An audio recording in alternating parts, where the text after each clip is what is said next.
Om Swastiastu. Assalamualaikum warahmatullahi wabarakatuh. Salam sejahtera bagi kita semua. Shalom, namo buddhaya, dan salam kebajikan.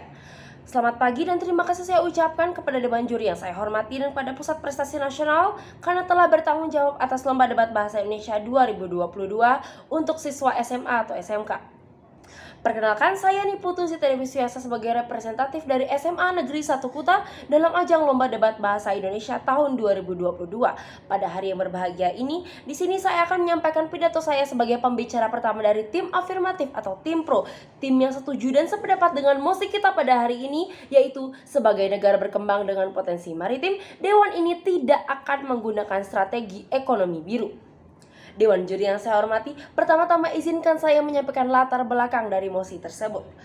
Di kondisi pada saat ini, banyak negara-negara berkembang dengan wilayah laut yang luas ataupun sempit mengandalkan potensi maritimnya untuk melakukan pembangunan nasional untuk kemajuan ekonomi negaranya. Salah satunya adalah Indonesia.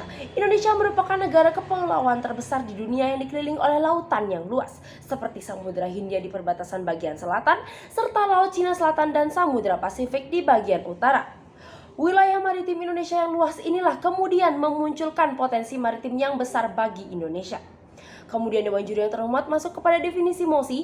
Di sini potensi maritim adalah keuntungan ataupun kemampuan yang dimiliki oleh suatu daerah atau suatu negara lewat wilayah laut yang dimiliki oleh negara atau daerah tersebut. Kemudian ekonomi biru sendiri adalah strategi pembangunan ekonomi nasional yang mengandalkan sumber daya kelautan atau potensi maritim yang dimiliki oleh suatu negara atau suatu daerah.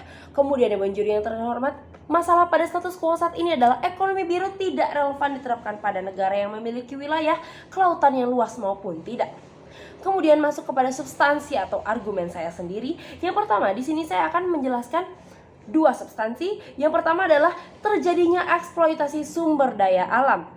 Penerapan ekonomi biru dapat menyebabkan terjadinya eksploitasi sumber daya alam di wilayah perairan atau kelautan suatu negara maupun suatu daerah. Pada dasarnya, negara berkembang merupakan negara yang tidak memiliki cukup modal dan teknologi yang memadai untuk mengolah sumber daya alamnya. Salah satunya merupakan sumber daya kelautan. Sehingga, suatu negara berkembang harus melakukan kerjasama multilateral ataupun internasional maupun regional dengan negara-negara yang lebih maju untuk mengolah hasil sumber daya alam di negara tersebut. Atas kerjasama ini, hasil laut yang dihasilkan hanya akan menguntungkan satu pihak, yaitu negara yang mengolah hasil laut si negara berkembang. Sebagai contoh, di sini negara A melakukan kerjasama dengan negara B, yaitu transfer teknologi. Negara B mentransfer teknologinya untuk mengolah hasil laut ke negara A yang notabene-nya merupakan negara berkembang.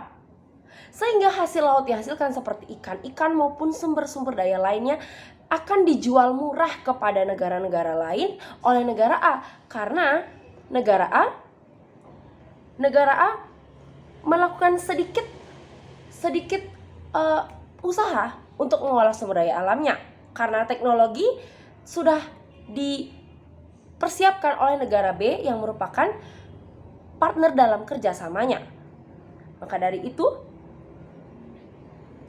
negara berkembang yang tidak mendapatkan keuntungan akan terus-menerus melakukan kerjasama dengan negara lain untuk mengolah hasil lautnya, dan pada akhirnya akan berdampak pada sumber daya laut mereka sendiri, yaitu eksploitasi yang parah. Dan ini juga dapat menyebabkan bencana-bencana alam lainnya, dan tentu saja ini juga dapat menyebabkan turunnya atau mundurnya ekonomi negara tersebut.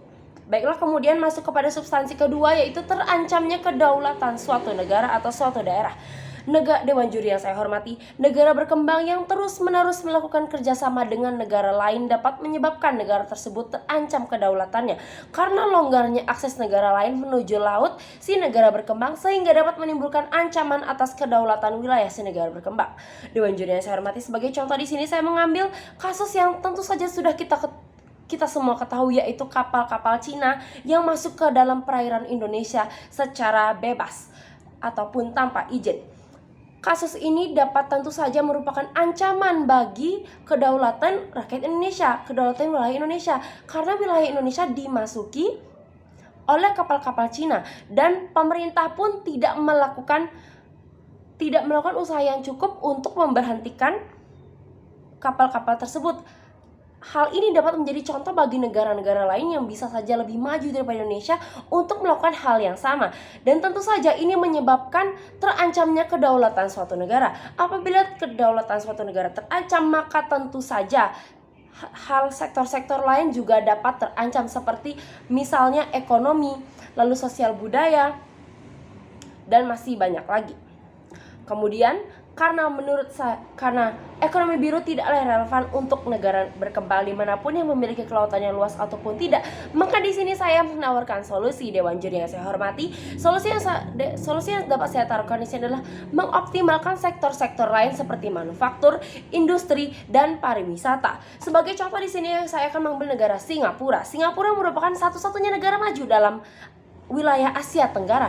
Singapura merupakan negara yang memiliki wilayah perairan ataupun laut yang kecil, bahkan wilayah daratan mereka sendiri kecil, tetapi mereka bisa maju karena mengoptimalkan sektor-sektor lain seperti industri, manufaktur, dan pariwisata. Maka Singapura dapat kita jadikan contoh, negara-negara berkembang lain juga dapat menjadikan Singapura sebagai contoh untuk melakukan kebijakan-kebijakan di sektor lain selain ekonomi biru. Kesimpulan, baiklah, Dewan Juri yang saya hormati, tibalah di ujung pidato saya pada kali ini. Di sini saya akan menyampaikan kesimpulan yang dapat saya simpulkan dari mosi dan argumen-argumen saya. Yang pertama, yaitu ekonomi biru tidak relevan diterapkan di negara berkembang manapun, seperti yang sudah saya katakan tadi. Karena yang pertama, ekonomi biru dapat menyebabkan terjadinya eksploitasi sumber daya alam di negara yang memiliki kelautannya luas ataupun tidak, dan kedua, akan terancamnya kedaulatan suatu negara. Baiklah, sekian dapat saya sampaikan. Terima kasih.